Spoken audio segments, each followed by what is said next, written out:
sleeping on, waiting for her to call. True love down by the stream, she's the girl in my dream. Come back, sweet Delta Dawn, here is where we belong. True love will find its way, in the moonlight we'll stay. Memories sweet as pie, soft shadows as we lie.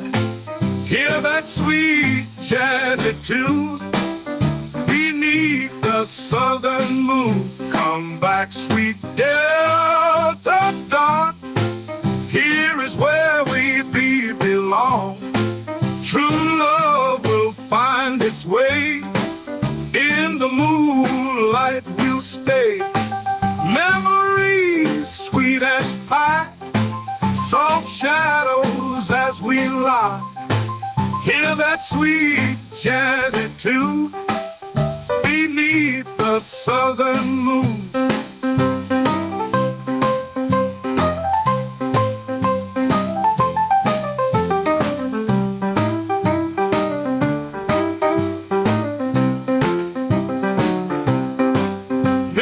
Memories sweet as pie, soft shadows as we lie.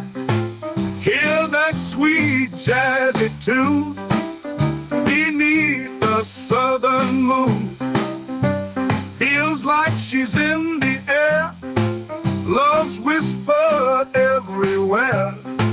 Warm breeze from way down low, where the Mississippi flows.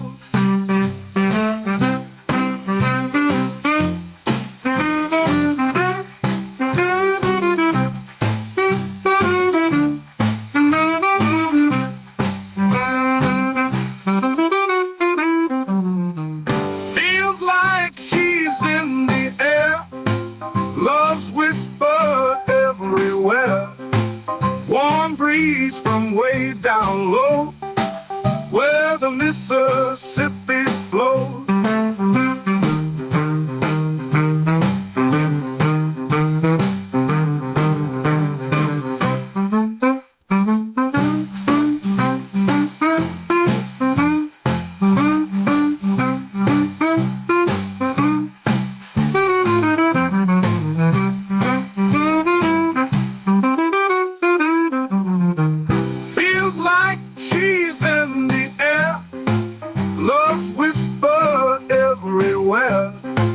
Warm breeze from way down low, where the Mississippi flows.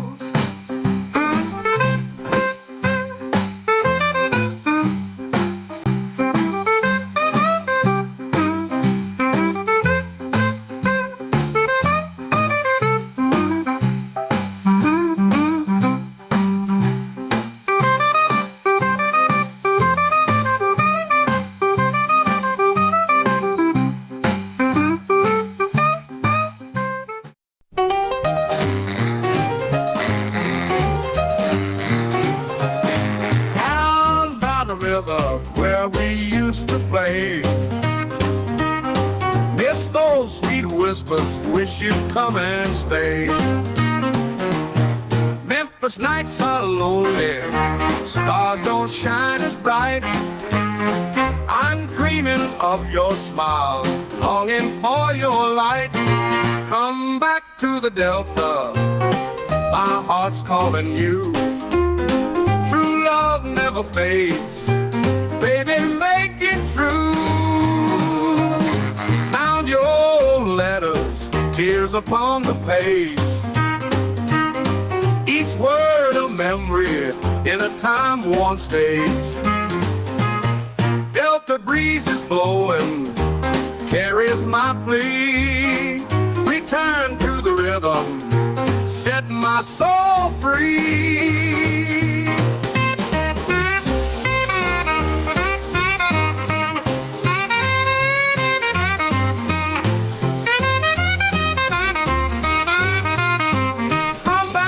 Delta, my heart's calling you. True love never fades,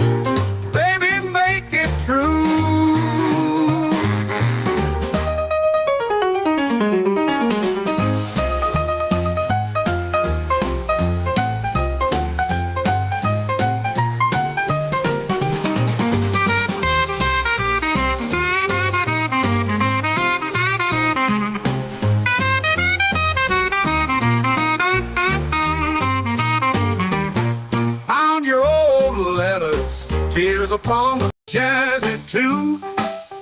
Feed me.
going out there?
How's it going out there in Radio Land? Good to see everybody.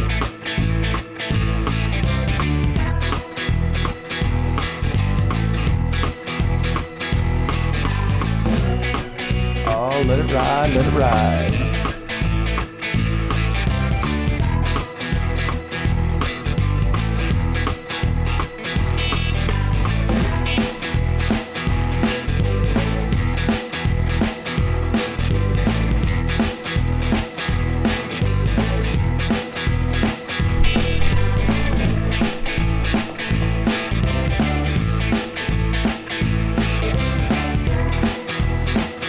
Welcome to Viper Live TV, everybody. How's it going out there?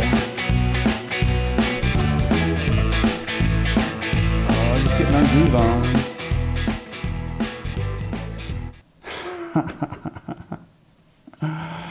Yeah, it's so good to see everybody.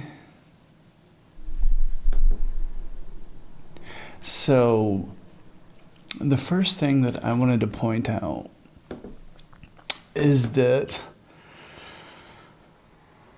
Bill O'Reilly is a great example of one of those people that have absolutely no idea how history and receipts work because they're so used to instantly using whataboutism when it comes to anything that they might happen to get called out on. And I have a really wonderful clip to go ahead and start the show off with, actually. And then we're going to go from there. But this one is just, it's just too good because, let me tell you, if it's not the prime example, I'm telling you.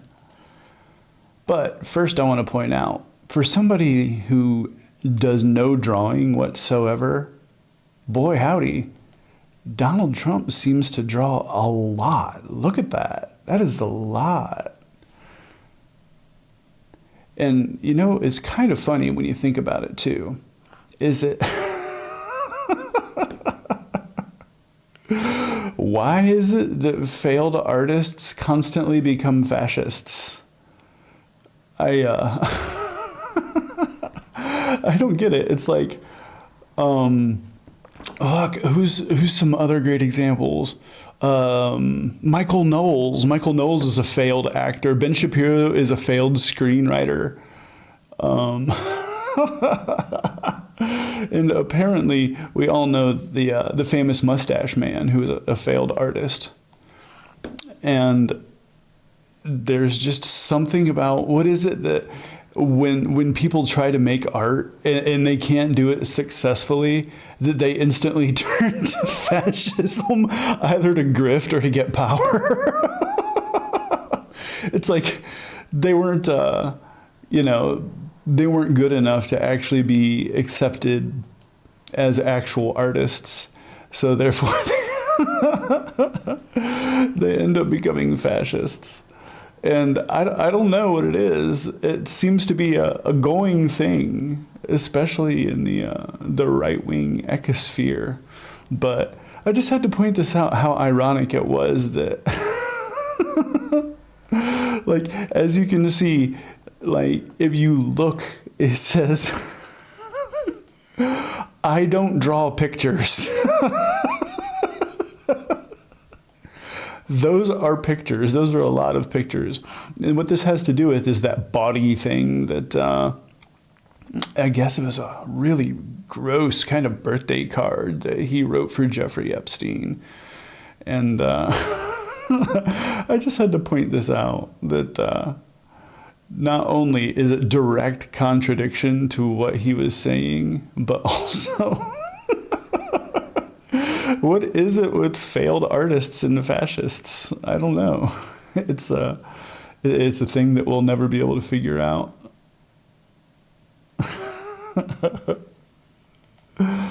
That being said, like I said, we was talking about the world of alternate reality.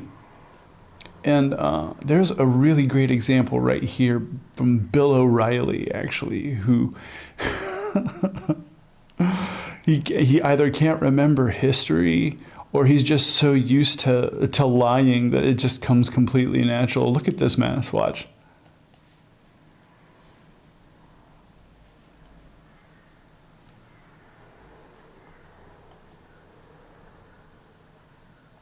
Hold on a second. Let's make sure that our audio output is correct.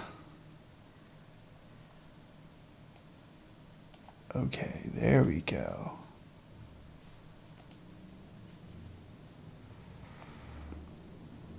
This is what happens when you do a live show.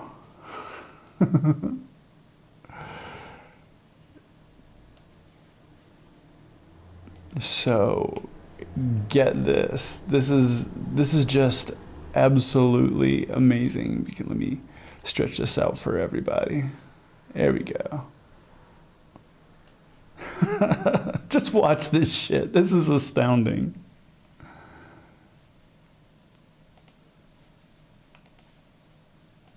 The Biden administration had exactly the same thing the Trump administration has on Epstein. Exactly. Right. Because Epstein was convicted during the Biden administration. Not one time did Hakeem Jeffrey call for any exposition of what the Biden Justice Department knew. Not once. So this guy's a top phony, okay? He's a political player. He doesn't care about the truth. He doesn't care about the people. Hold on. Bill. This is Okay. Before he says anything, notice Bill said he doesn't care about the truth.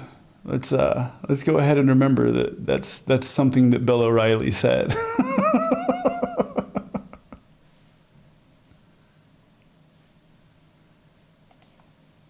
Hold on. Hold on, Bill. Hold on. You said Epstein was convicted during the Biden administration. Epstein committed suicide during the Trump administration. yeah, so? Yeah, so now J.R. Jackson does some great commentary, and I'm going to move this forward just a little bit because you have to see the other bit of this, because like I said, it's just absolutely impossible for these right-wingers to admit they're wrong when they're confronted with actual facts. And this is such a great example. Watch this shit.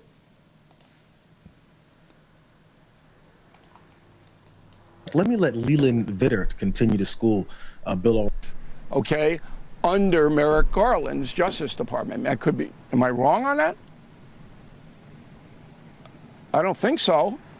And then he was incarcerated, and then he committed suicide. Okay, the suicide thing is bull. Whether you Bill, I think this is important. Bill, I think this is important.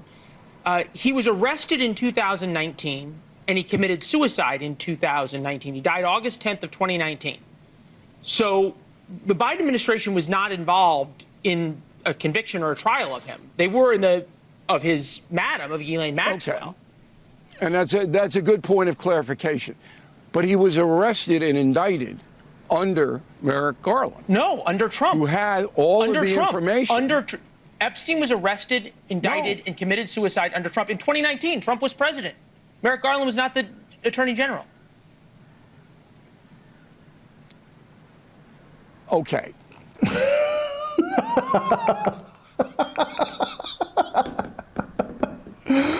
Okay. That's about the most admission you're ever going to get from somebody like Bill O'Reilly. But that clip is absolutely astounding. It's such a great example of you can call them out and it really doesn't matter. Like, they get their facts where they want to get their facts. And that's it. Like, it doesn't matter. I mean, you almost have to draw it on paper and put it in front of them with a search engine in order for them to believe actual facts. It's pretty astounding.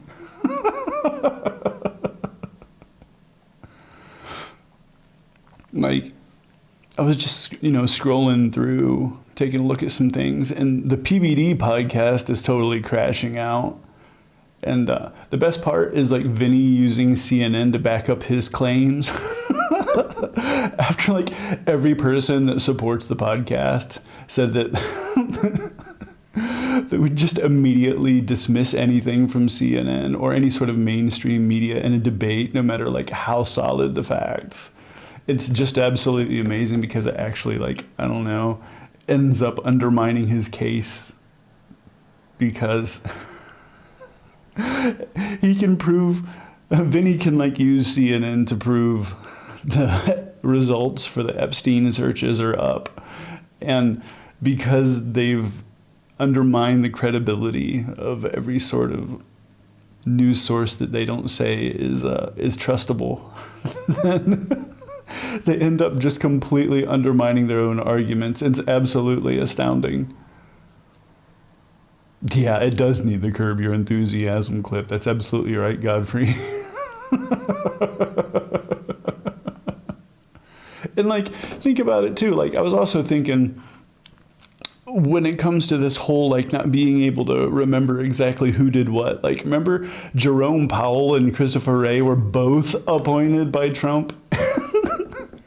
And the moment that they crossed them, they had like instantly labeled as like dishonest, almost the same way that like he just threw his supporters under the bus. And they're feeling like victims to his lies. And it's like that one meme where you just look and you're like, first time?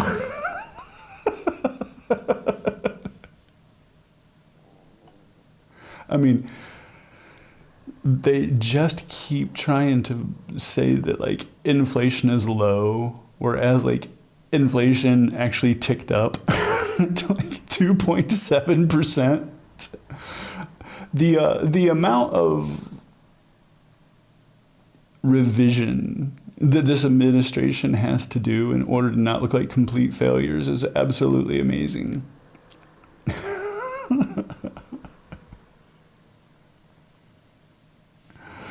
Like, just the fact that Trump's going to sue over that bawdy letter it's going to be amazing because of discovery. And if you know anything about discovery, it means that you have no choice but to hand over the goods.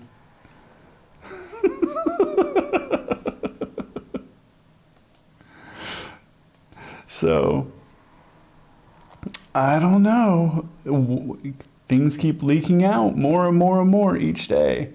And it just, convinces me that one day there's going to be a Nuremberg 2.0 when it comes to all this. We'll talk about why anybody would actually want to be part of ICE next. You're watching ViperTV. Stick around. Alligator Alcatraz, an impregnable prison camp surrounded by miles of the most deadly parts of Florida. Poisonous snakes, fierce and hungry alligators, miles of unmapped swamps, storms, hurricanes, fierce heat. No one's getting out of Alligator Alcatraz. The people in Alligator Alcatraz are subhumans, the worst of the worst. Alligator Alcatraz is going to teach these criminals a lesson. If you're upset by Alligator Alcatraz, just wait.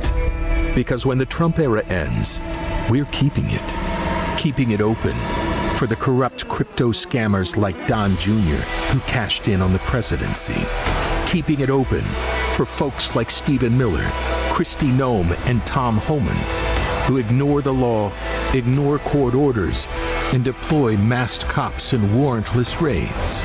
We're even keeping it open for the state and federal agents who abuse their power. You built this, MAGA, and some of you will enjoy the view from inside the wire.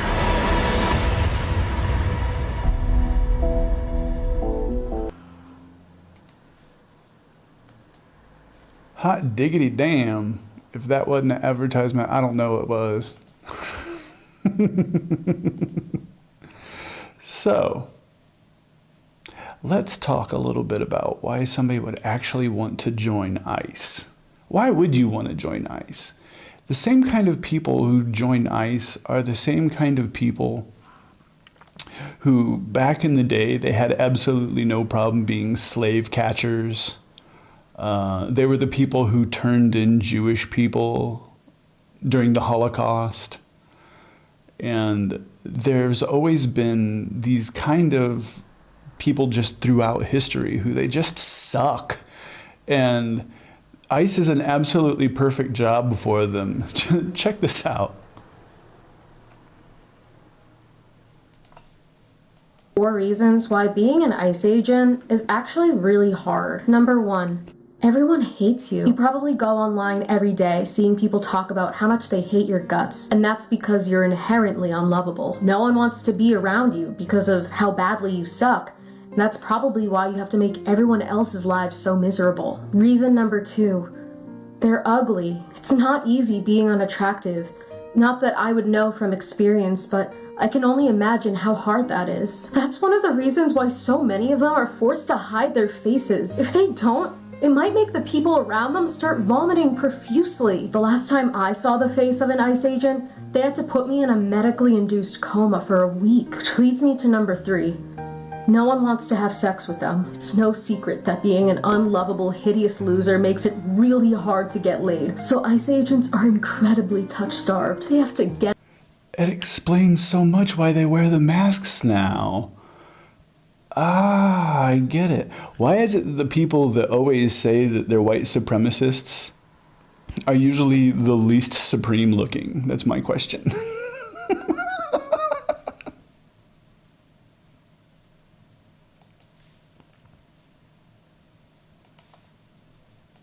off on tearing families away from each other because it's the only way they'll be able to experience skin-to-skin contact with another human being. And last but not least, number 4, you're definitely going to hell. If the afterlife is real, you'll definitely suffer for eternity for your crimes against humanity. It's probably really stressful and scary knowing that one day you will face the wrath of the Dark Lord, and every day your soft, shitty body inches closer and closer to the inevitable. These are some reasons why it's really hard to be an ICE agent. You can keep them in your prayers, but just know, God isn't listening.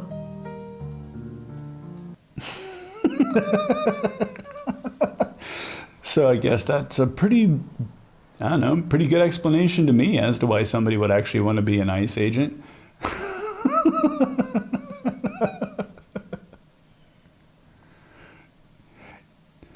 I'm telling you, Lincoln Project has been going hard. You're right, chat. They've figured out exactly the best way to put the boots to him, because they really know what makes them tick, don't they?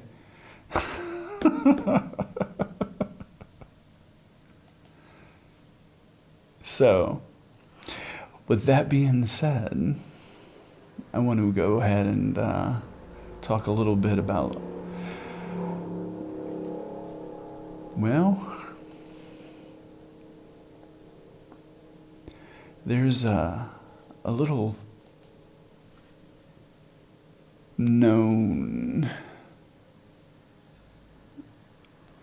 I suppose the best way to put it would be a Scottish piece of history, but also it's an English piece of history. And the question is which piece is actually correct when it comes to this? Because there's been speculation, if you will, Now, what I'm talking about is Sawney Bean. Now, if you never heard of Sawney Bean is probably one of the biggest inspirations that you could say was used for modern horror movies in general, all the way from Texas Chainsaw Massacre to I don't know, House of a Thousand Corpses to obviously Wrong Turn, anything that really involved like weird cannibalistic hillbilly families. They kind of grabbed inspiration from Sawney Bean, and I thought that it'd make a really super fun, interesting topic to talk about, since I started researching it a little bit, because I started researching just a few different things. There's going to be some more series here on Viper TV about where different inspirations for different kinds of horror movies came from, because I'm a huge horror movie fan. So, with that being said, let's get right into it. It's time for Twisted History. It is not heresy, and I will not recant. All right, so Sawney Bean, Scotland's most infamous cannibal clan.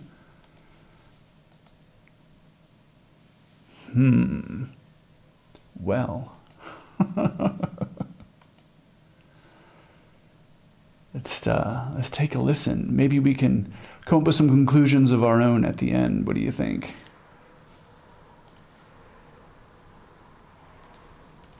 The gruesome story of Alexander Sawney Bean, whether true or not, would nonetheless go on to inspire the media for years to come.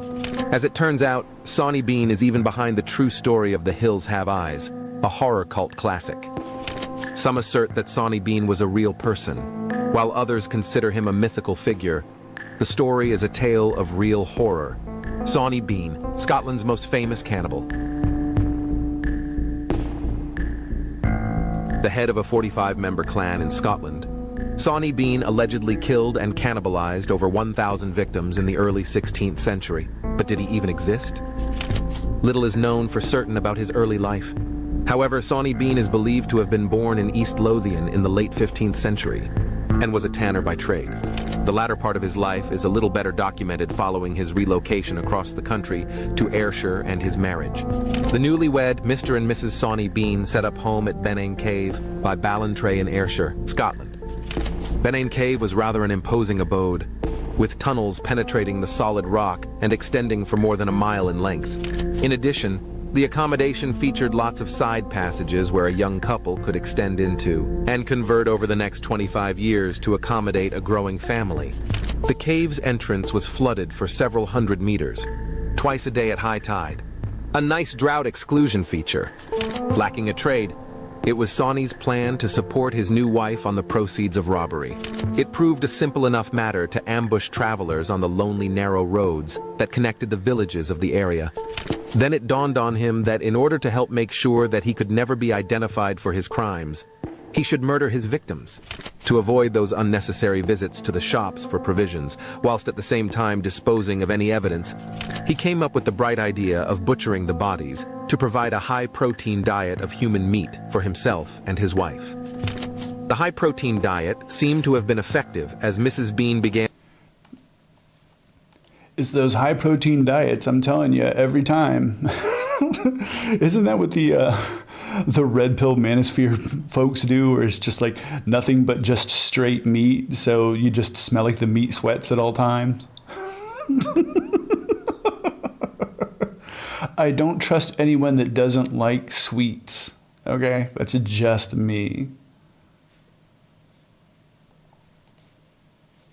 Woo. And to produce little baby beans. 14 little beanie babies in total, each with a very unhealthy appetite for human flesh. Did he just call them beanie babies? He totally called them beanie babies. Oh God, that's terrible. So I guess next time I'm watching like a a movie like Hills Have Eyes or Texas Chainsaw Massacre. I suppose the kids are Beanie Babies now. Wow.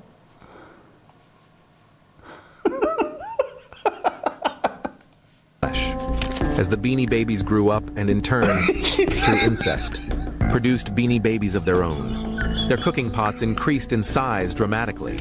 Over 2 decades, generations of Beanie Babies grew up in Benane Cave, refining their skills of murder and cannibal cuisine, including the now lost art of salting and pickling the flesh. Finds of curiously preserved but decaying body parts were discovered washed up on the surrounding beaches in the area. The local authorities had by now established what must have been, and what must still be to this date, the longest missing persons list ever produced. Although mass searches of the area were carried out in order to locate either the missing people or their murderers, nobody ever thought to search the depths of Benane Cave. As the years went by, the family grew older, and thanks to their high-protein diet, got bigger. And as the family grew, so did their appetite. As many as half a dozen victims would be ambushed and killed at a time in military-style operations by the Sawney Bean Army. The bodies were taken back to the cave to be carefully prepared for the... Holy shit, they turned the Beanie Babies into, like, Spartan warriors. Like, they just approach travelers in a phalanx, apparently. Beware the Scottish Beanie Babies, especially when you're out on the highway.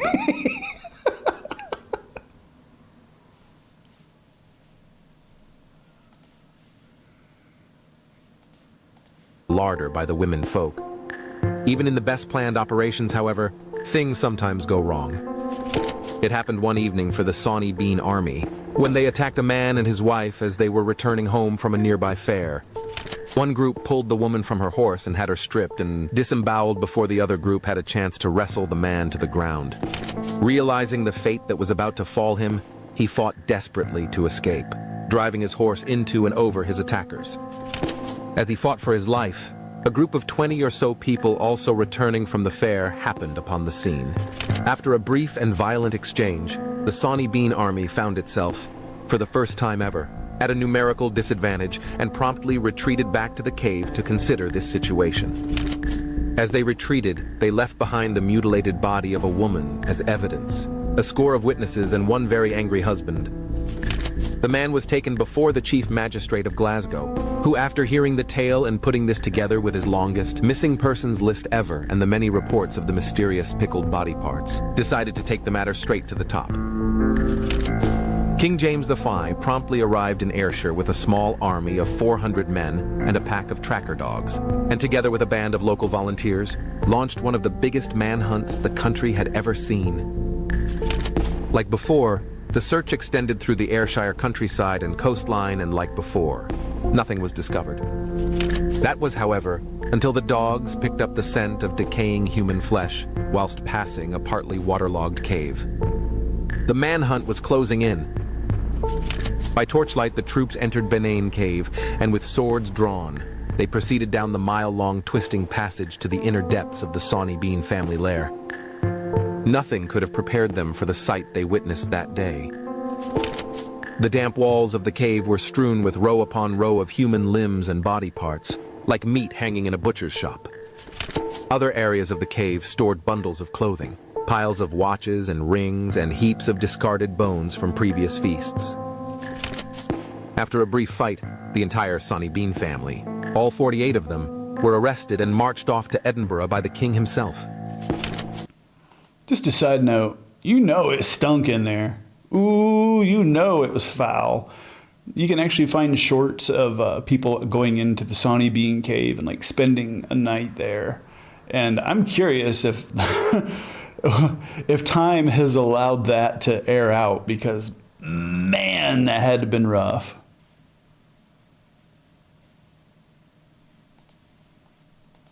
Their crimes were considered so heinous that the normal justice system, for which Scotland is so renowned, was abandoned, and the entire family were sentenced to death.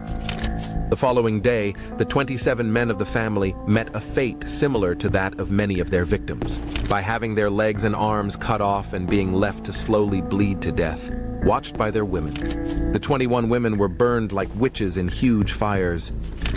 Besides a story of Bean from 1755, there are no contemporary records to verify his existence.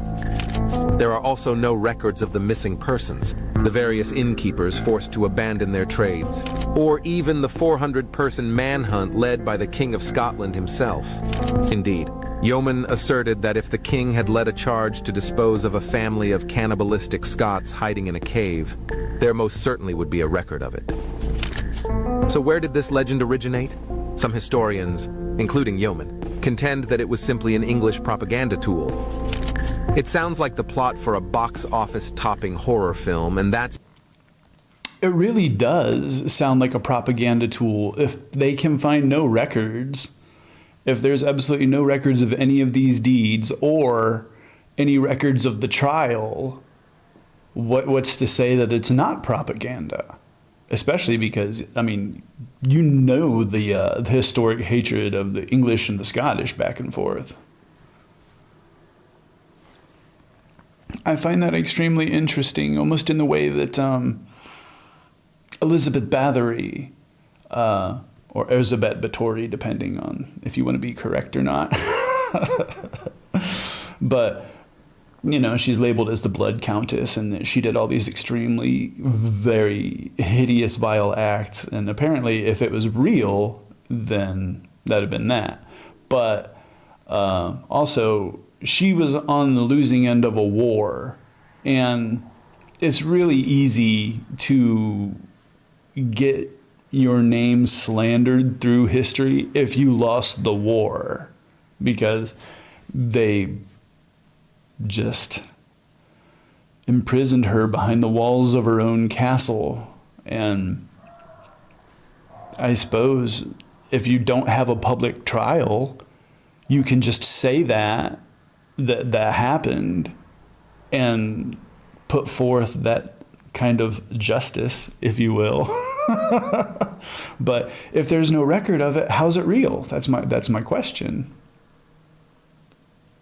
So that's an extremely interesting take, that this was just anti-Scottish propaganda on the part of the, I suppose, the English citizenry, but more than likely the monarchy.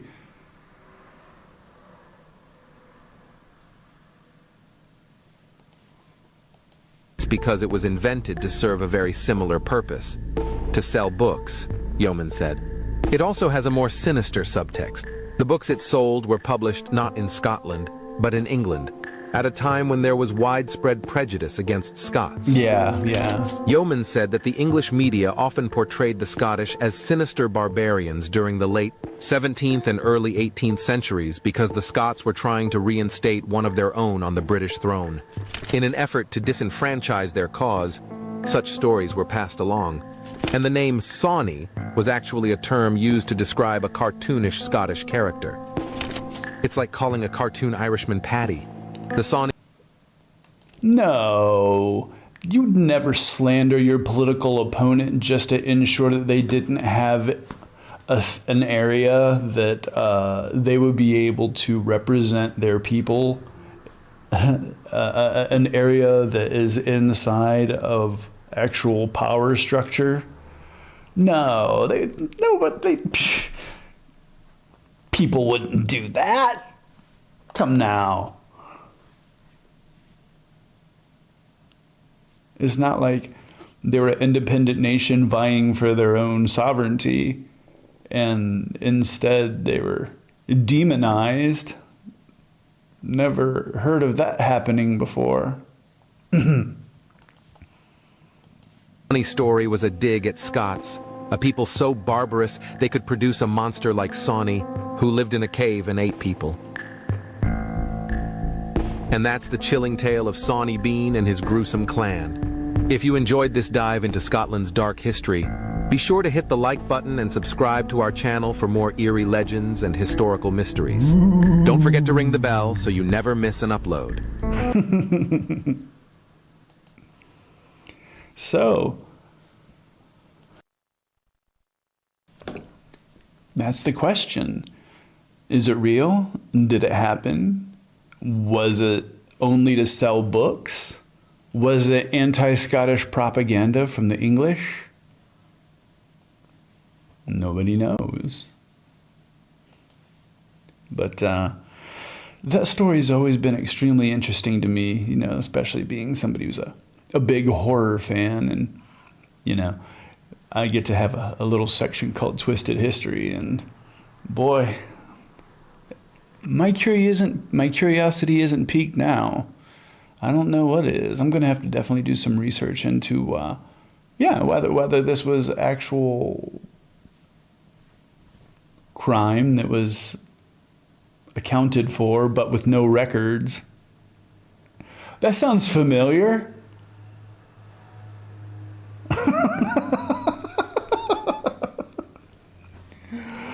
But, or if it was just propaganda. You're watching ViperTV. Stick around. Good to see everybody. Go to skipfranzjr.net for podcasts. Fresh record player that, I could just spin records all the time. Run into the bathroom and I'm covered in blood. Like I had put my tooth through my bottom lip. For music.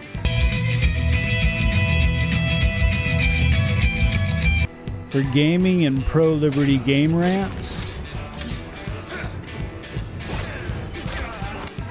That's skipfranzjr.net. Hey, welcome back. How's it going? So, I was just going through some old memories. And, man, how cool is this? I was just kind of digging around and going through some old Facebook posts. And you know how they have the ability to sort of bring in old memories of yours and such like that?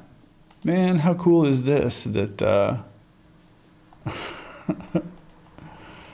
Well, I'm not really one to do a lot of self-promo. I do enough to where it makes sense that, I can put out the fact that I do all kinds of things. I do podcasts. I do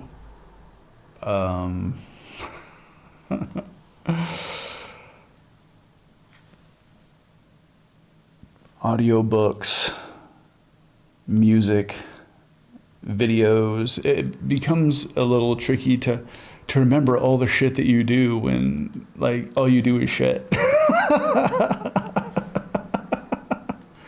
But I had a little bit of a pleasant reminder because about 9 years ago, my single for Vicetown came out, and it's probably, in my opinion, the best song that I ever wrote.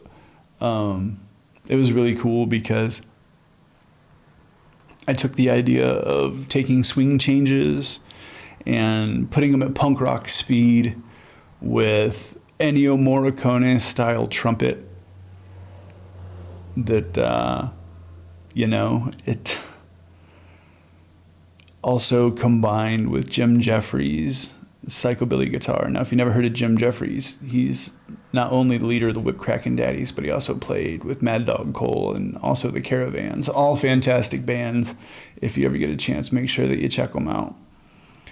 But, it was this record and the other one, Holy Smokes, that I was going to be taking on tour everywhere. And then COVID came and, we all saw what happened from there. But I never got a chance to actually tour those records.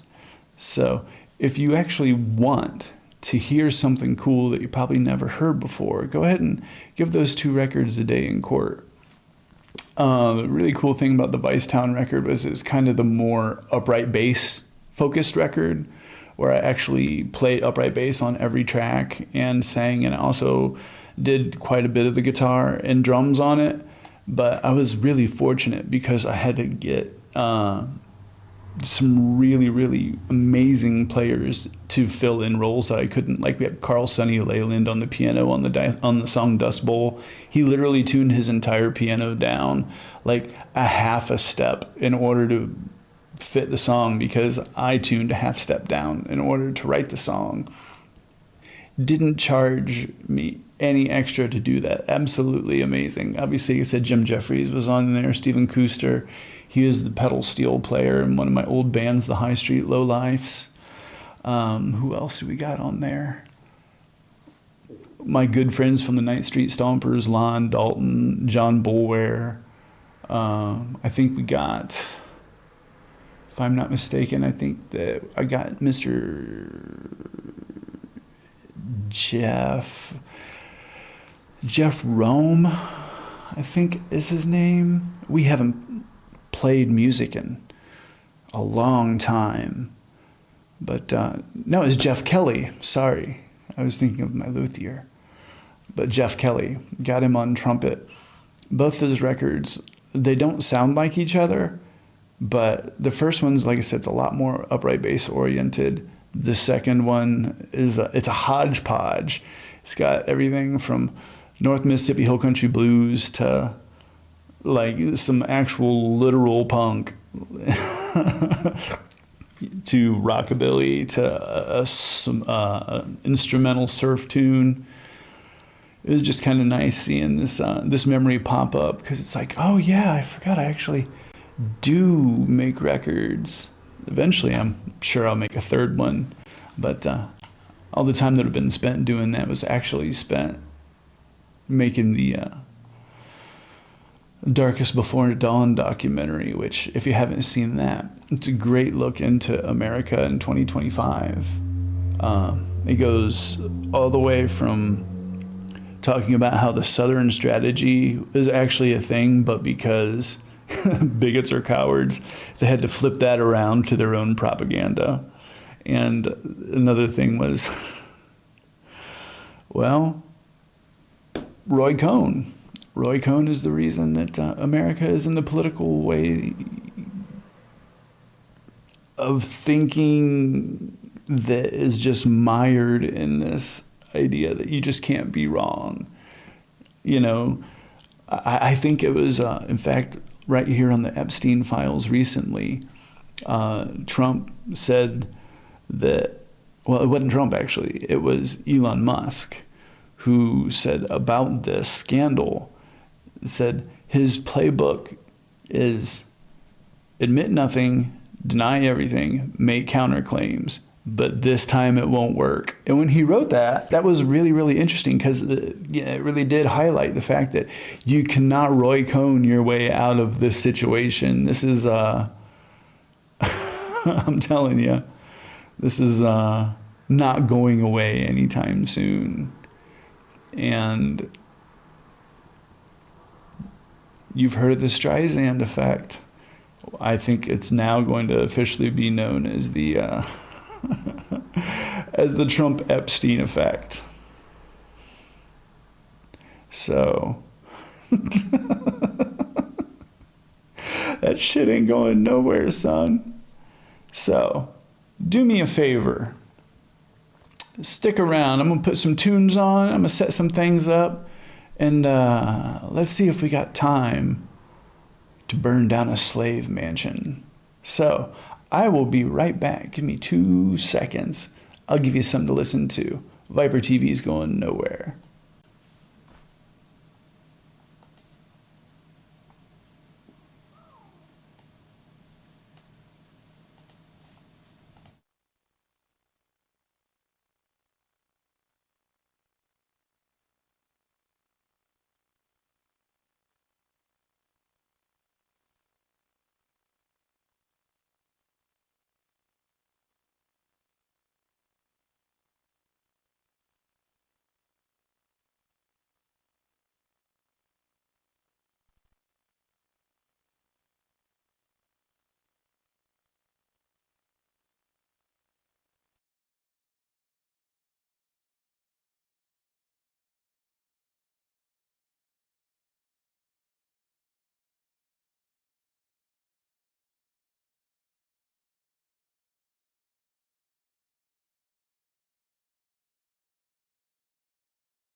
Here's upon the page, each word a memory in a time once stayed. If the breeze is blowing, carries my plea. Return to the rhythm, set my soul free. Return to the rhythm.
Yeah, let's do this. I've been looking forward to taking care of this business for quite some time.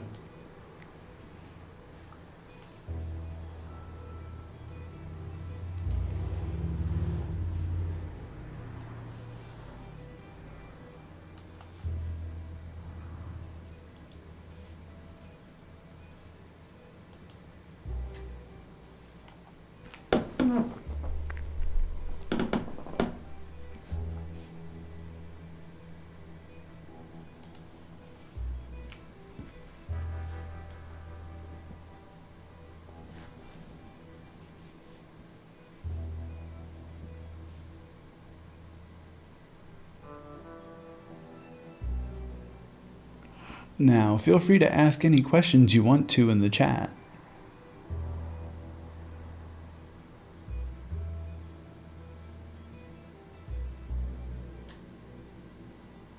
Oh, that's killer. You getting your guitar stuff today? Yeah, that's what's up.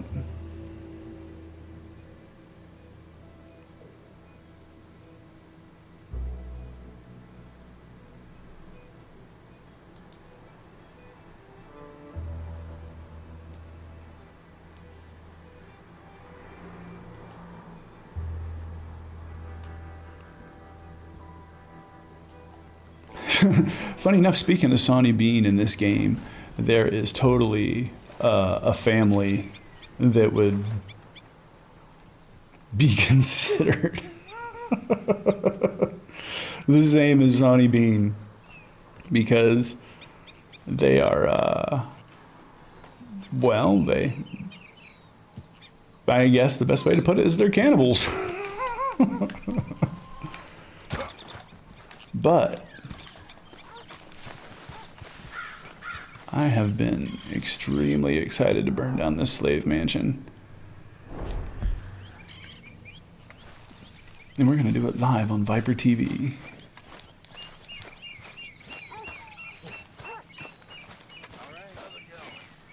Hopefully they don't have me go through a bunch of stupid missions and bitch work, fetch quests before they actually let me do the mission. So we'll find out. Micah. Blessed are the peacemakers, for they shall be called... Hey, Molly, where's Dutch? Well, however it goes. I'm not sure all that line of thought serves you and me very well. That's because, Cowpoke, you are a man of profoundly limited intelligence. No doubt. Well, you and the old man and Dutch have been running around, digging us ever deeper into shit. Old Mr. Pearson might have gone and lightened the load a little. Pearson! Ain't you curious? I guess. Gentlemen. Dutch, you tell him, fat man. It's peace, Dutch. The O'Driscolls. I mean, I think there's a way. What on earth are you talking about? Get the words out properly, fat man. I met a couple of the O'Driscoll boys on the road into town. Things were about to get ugly. But you know how I am in a fight, huh? Like a cornered tiger. Anyway, somehow it didn't, but we got to talking, and they suggested a parlay to end things like gentlemen. Gentlemen. Combe O'Driscoll. Have you lost your minds? You're always telling us, Dutch. Do what has to be done, but don't fight wars ain't worth fighting. They want a parley? It's a trap. Well, of course, it's probably a trap, but what do we got to lose finding out? Get shot. We ain't getting shot because you'll be protected. Get shot 9 times. It's a trap. You shoot a lot of them. If it ain't a trap, that's slim chance. I don't see the point in any of this. It's a chance you gotta take. I killed Combs' brother. Long time ago.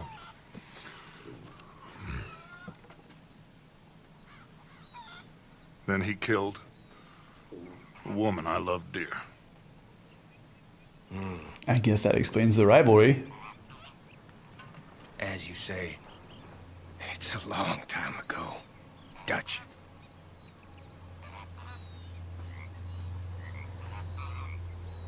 Michael looks like Dollar Tree Lemmy. Let's go. You and me, with Arthur protecting us, no one else. What about me? This ain't the time for tigers, my friend. Fine. Mount up then, Morgan. I have absolutely no idea what mission this is going to take me into, but I know eventually my goal will be met. Let's go then. Yeah.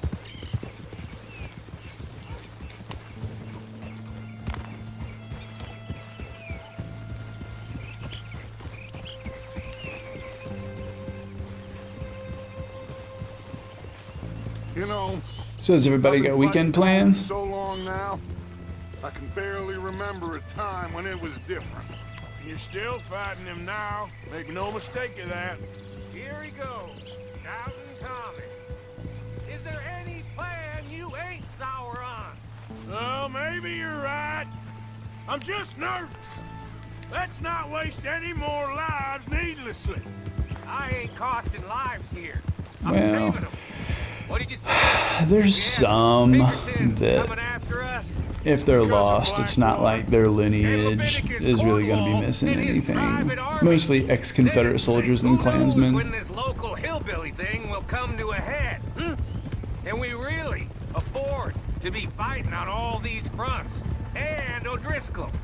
There is Oh, those sound like fine weekend I plans. hope so, gentlemen, but like I said, I'm nervous. Look, you ain't even going to be the one He says in we're going to play danger. some video games at a Get friend's on over house there, tonight and smoke some find a reefer. nice perch for you There's some to fine settle Friday into. plans. You got that rifle, don't you? Yeah.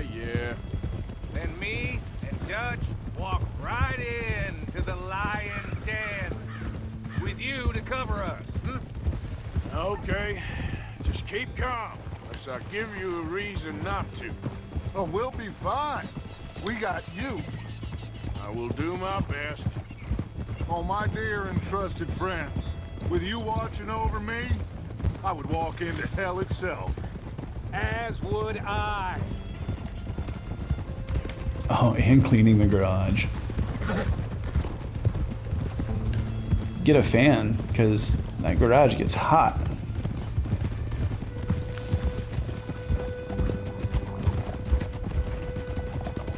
Watch it!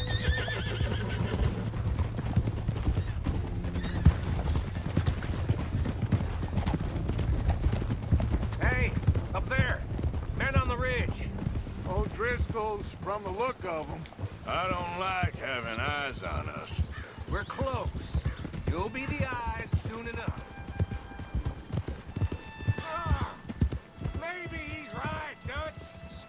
Maybe I have pushed too hard. Got us into situations that could have been safer. I see all those mouths we gotta feed, and I dream. Laying new flooring is such a pain in the ass. We did new flooring here, and you know, always making sure that if you're laying down like vinyl, that there's absolutely no waves, and the concrete floor here is, you know, I mean, it was built before World War II, and it's suffered bomb damage, so we had to sand out the floor. Yes, bomb damage from World War II, that's correct. So we had to sand out the floor so it'd be nice and flat so that it wouldn't grab onto the vinyl and tear it up. Can't you see that, friend? Yeah, if you don't do the prep work, it just ends in tears. All I ask is you try.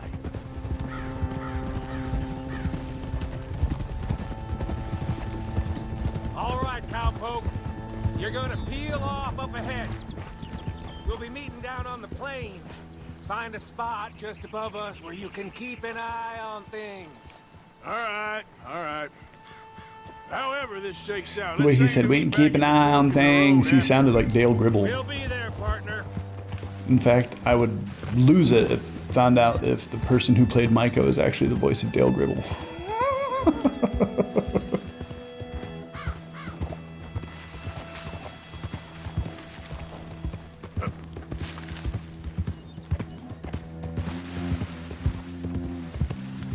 Oh, your rib's not broken? That's fantastic.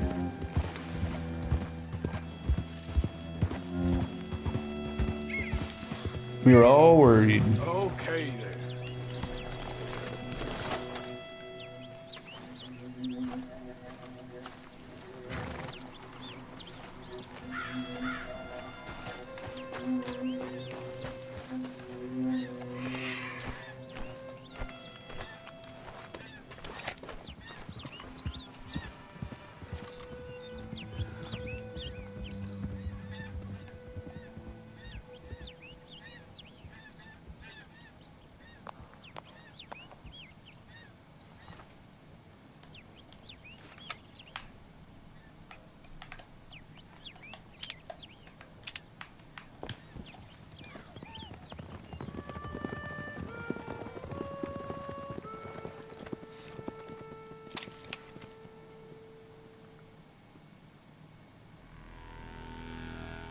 Hello, Dutch.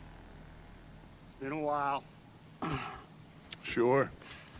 So, how's your gang doing? They still believing in you? Better world. Pure world. How's that coming? Pure world. Wonderful. How's that score you stole off us? Which one? Oh, I like that. It's like I said, this is a charismatic leader. Oh, that's interesting. Like, the condition that you have sounds a little bit like what I have when I run really hard. Both of us. It feels like my heart is freezing. Like everything around it is freezing. They offered me a price, Dutch, to bring you in. Why didn't you take it? Well, still might. I am sorry about your brother. Yeah, well, I never liked him much. I liked Annabelle. You always loved the ladies, Dutch Vanderlyn. I like that about you. What are we doing here? Go home. Is this thing over?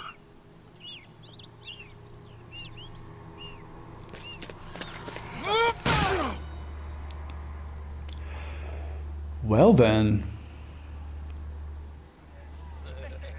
Hello, sugar. You ain't dead, is you? Not Oh god. Having a stomping party on me. I don't know. Column's got a sense. Handing him over to the lords. I don't know. Strange times. They killed Seamus. Fuck the whole lot of them. Voltaren We gel. can draw them all back. True. Crawl. Crawl away. In a town, I think they speak to the law. That has to. He's escaping. Shoot him. Relax. Relax. I got him. I got him. Did I kill kill you? Oh, not yet. Oh, fuck. No, of course not. Not yet. But I will. Well then.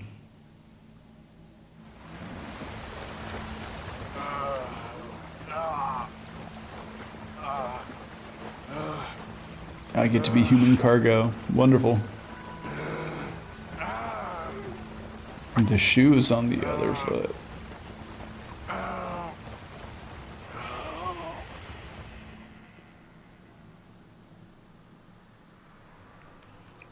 Well, I thought I was going to get a chance to burn a slave plantation today, but unfortunately, it looks like I got captured.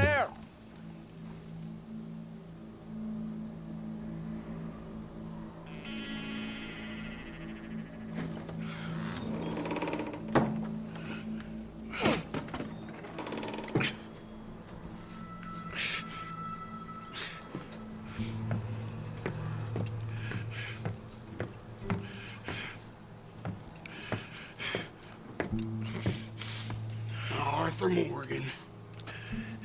It's good to see you. Hello, Cole. How's the wound? I hardly feel it. You will. You will is a horrible answer. Now, tell me, fine gun like you, why are you still running around with old Dutch? Could come ride with me and make real money. It ain't about the money, Cole. No, He's got a tea cozy on his head. Dutch's face. Sorry, I just could instantly help but think of Snatch. Bunch of my boys. 6 Point Cat. I ain't got no clue what you're talking about. Oh, you lie, my friend. And I thought Dutch preached truth. Let me go, Cole. And end all this crap between you two. We all got real problems now. The way I see it, they get him. They forget about me. They ain't the forgetting sort.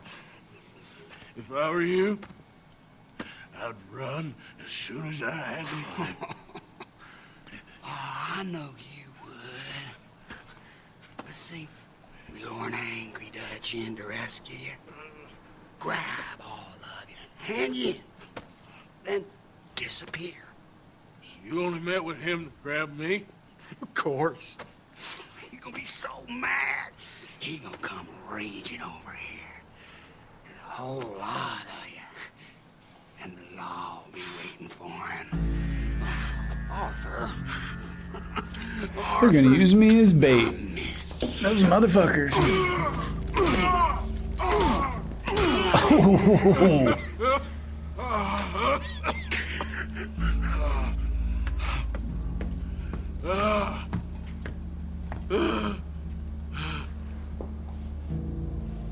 That's rough.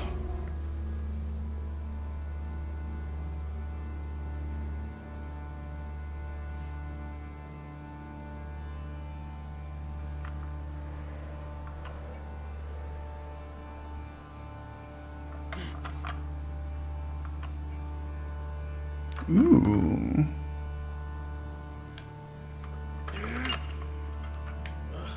Swing right, swing left, swing right, swing left. Maybe this is a valuable lesson for you kids.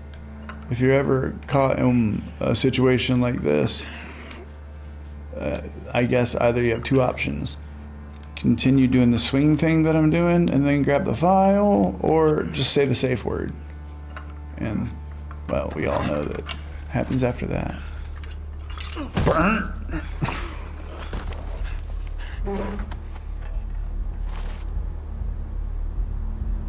Oh, this is gonna suck. Oh, I have to. Oh God, I have to heat my own file.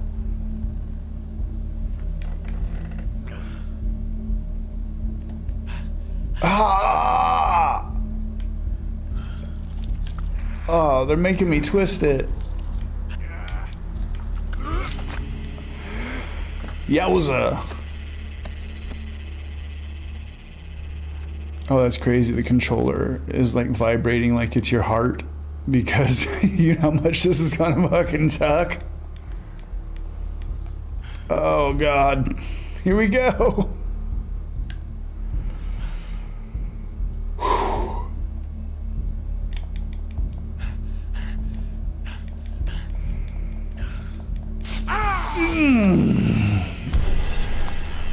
Shut your hole.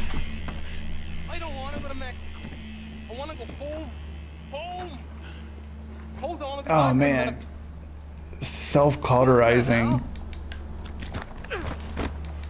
At least I'm free. Now give me my weapons.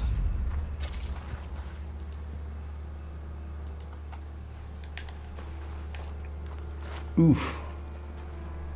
Man, imagine just self-cauterizing. It's one thing torturing a man, it's another thing putting him through stories of the homeland. You better hurry it up. Come back down here and see if there's a weapon I can loot from this motherfucker. Now I got throwing knives though, at least.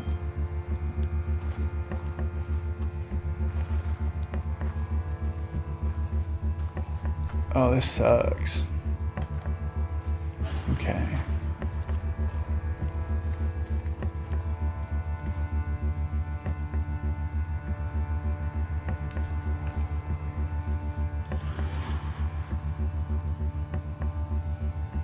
Let's go ahead and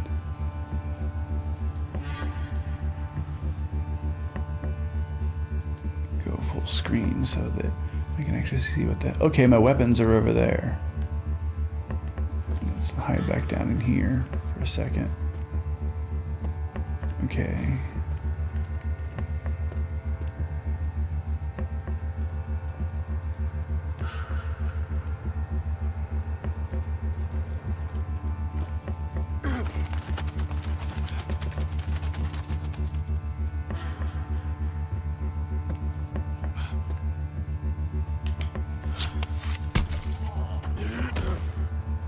Man, my aim sucks because I'm all like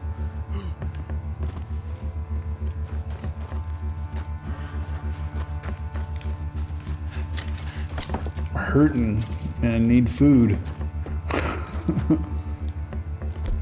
All I have is these throwing knives.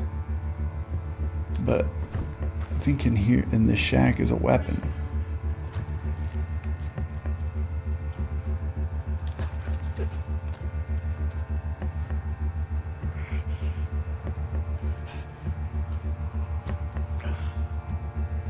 Okay, he's on the other side of the building.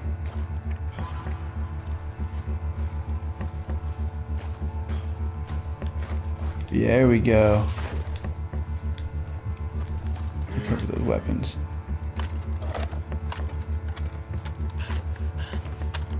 Now it's game the fuck on.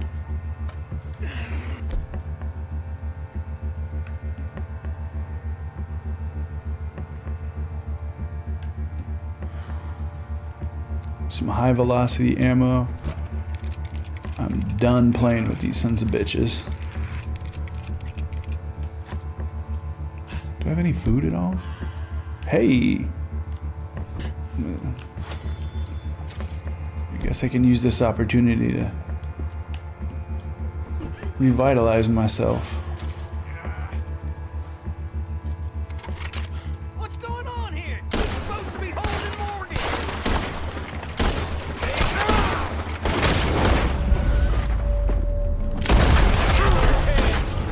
Judge is going to find a dead Arthur Morgan when he gets here.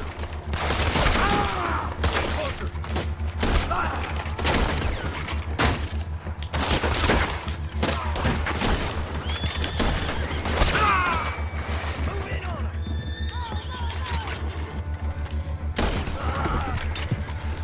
Now give me that horse.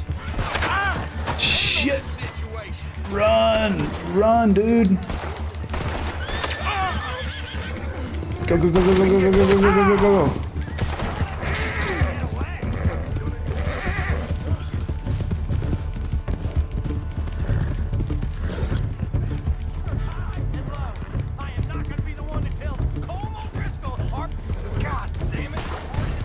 Keep going. Keep going. Don't stop. Oh my god, I cannot control this horse to save my fucking life. Why? Why? Oh, the horse is spooked. That makes sense. Oh, it's okay. It's okay. It's okay. He's one man with one good arm. Get him already. Fine. Fuck you. Shit. We ain't gonna catch up.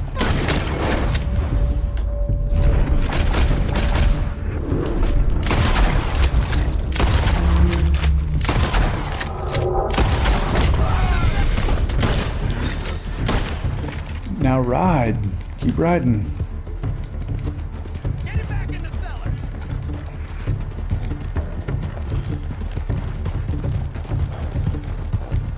I'm gonna need to borrow you.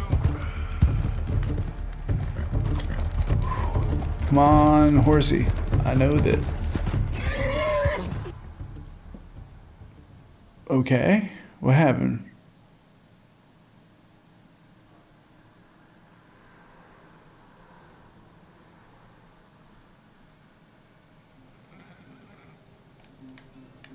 Why is it still telling me I need to swing left and a swing right? That's weird as hell.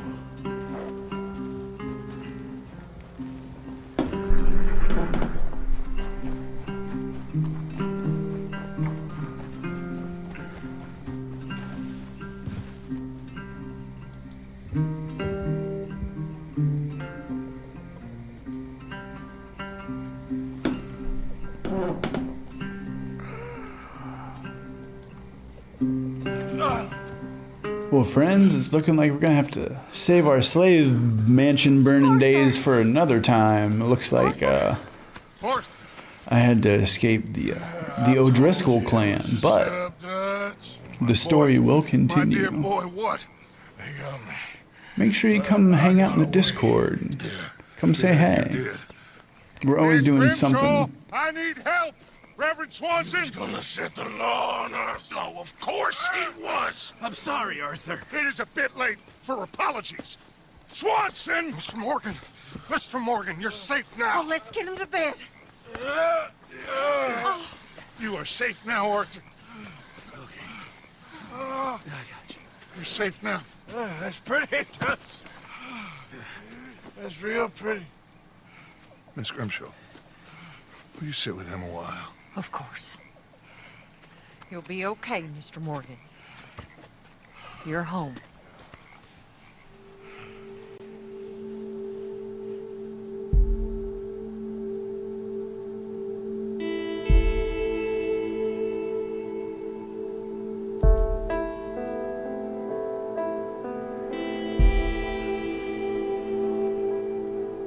That was rough, having to cauterize like your own wounds.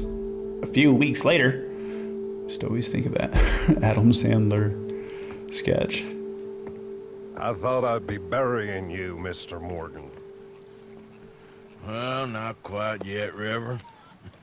Good. How you feeling?